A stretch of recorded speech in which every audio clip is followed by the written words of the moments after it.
You're segueing to your own segment, Jen. No, I had another question about the TikTok stuff.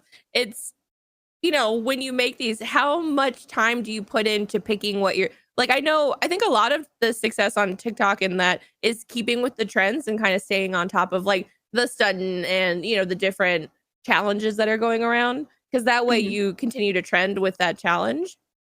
But then it's like you putting it on, Twitter.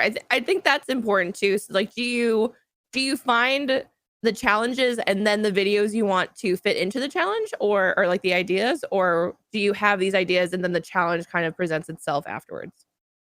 Most of the time I stumble upon the challenges and then I'm like, oh, this would be cool if I did it like this and can connect to the people I know and I watch. And then that's usually how I do it. But or the voiceovers, that's just kind of like TikTok in a whole. Is there's so many different voiceovers people pull from TV shows and movies, and I was like, ooh, I'm gonna pull from streamers. But yeah, that's awesome. So you see a challenge and you're like, this is perfect for like Tim and Ninja and Courage or whatever. Yeah, actually I made some, like, there's a lot of TikToks that I just like don't post sometimes that will do better on TikTok. Like, it's weird. The ones that... Will you explain that again? So there's some TikToks that I'll do and they'll like pop off on the app, right? But I won't post them onto Twitter. Oh, okay. Yeah, and they're like different challenges. But I've noticed what's weird is if I post a TikTok to Twitter, that one will always do so much better than the same post on TikTok.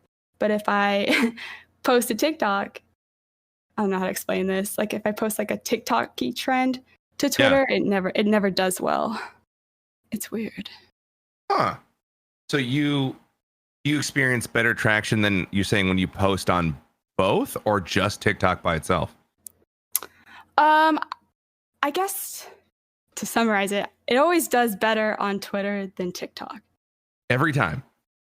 Almost every time, except for a couple. Yeah. So that makes sense because I don't like the TikTok app. I don't like going to watch TikToks there. I feel like I watch most of my TikToks on Twitter. Yeah. Because the TikTok app is kind of chaotic. It's just, I don't know that it's necessarily easy to find people. Like I feel like I'm not like, I don't know how to explain this, but if someone retweets it, it's just presented for me because I really only follow people that I like. And so if they're retweeting something, I probably will like it.